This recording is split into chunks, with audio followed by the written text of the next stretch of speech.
The Gospel according to Matthew. In the first video, we saw how Matthew introduced Jesus as the Messiah from the line of David, and as a new authoritative teacher like Moses, and also as Emmanuel, which in Hebrew means God with us.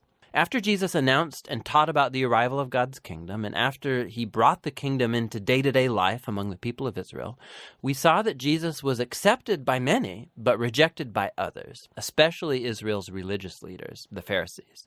And so the big question is, how is this conflict between Jesus and Israel's leaders going to play itself out? The next large section, chapters 14 through 20, explore all the different expectations people have about the Messiah. So Jesus keeps healing sick people, and twice he even miraculously provides food for these huge crowds in the desert. One's made up of Jewish people, and the other is a non-Jewish crowd.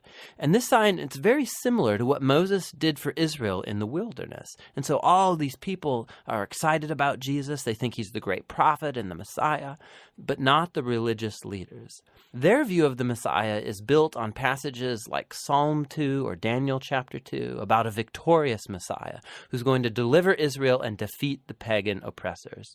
And from their point of view, Jesus, he's a false teacher. He's making blasphemous claims about himself. And so there are stories here about them increasing their opposition, hatching a plan to kill him. And so in response, Jesus, he withdraws, and he begins teaching his closest disciples what it means for him to be Israel's Messiah, because it is not what anybody expects.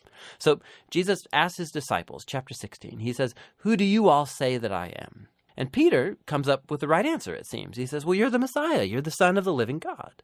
But then it becomes clear that Peter's thinking about a king who's going to reign victoriously through military power.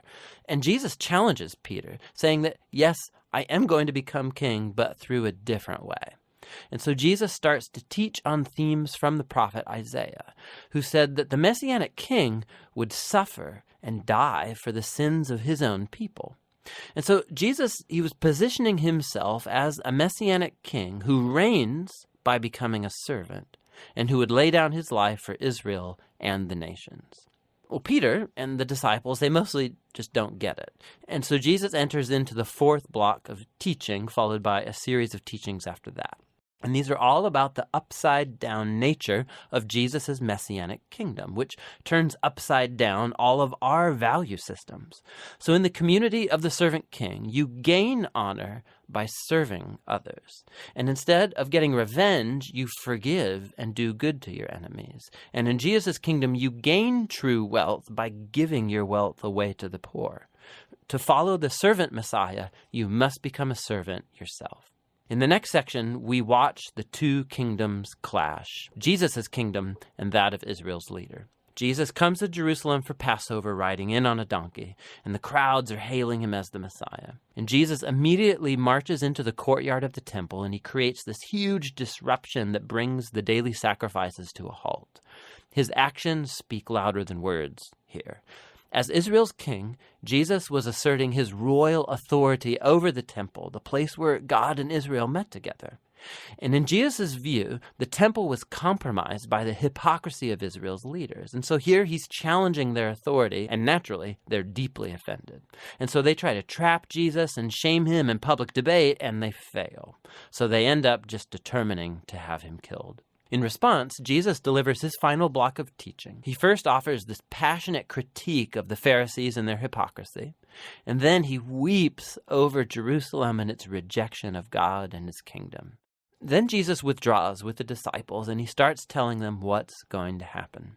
He's going to be executed by these leaders, but in doing so, they're going to create their own demise, because instead of accepting Jesus' way of the peaceful kingdom, they're going to take the road of revolt against Rome, and so Jerusalem and its temple are going to be destroyed.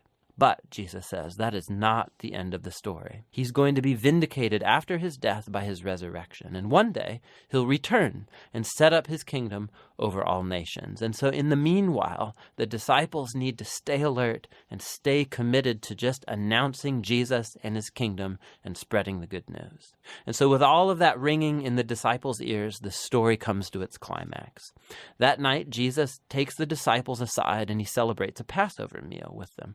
The Passover retells the story of Israel's rescue from slavery through the death of the Passover lamb. And then Jesus takes the bread and the wine from this meal as new symbols, showing that his coming death would be a sacrifice that would redeem his people from slavery to sin and evil. After the meal, Jesus is arrested. He's put on trial before the Sanhedrin, a council of Jewish leaders, and they reject his claim to be the Messiah. They charge him with blasphemy against God.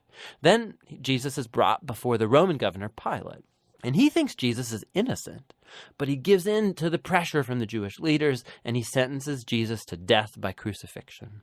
So Jesus is led away by Roman soldiers and crucified. Now, you'll notice right here in this section that just like Matthew did in the opening chapters, he increases the number of references to the Old Testament. He's trying to show that Jesus' death was not a tragedy or a failure. Rather, it was the surprising fulfillment of all of the old prophetic promises. Jesus came as the servant Messiah, spoken of by Isaiah.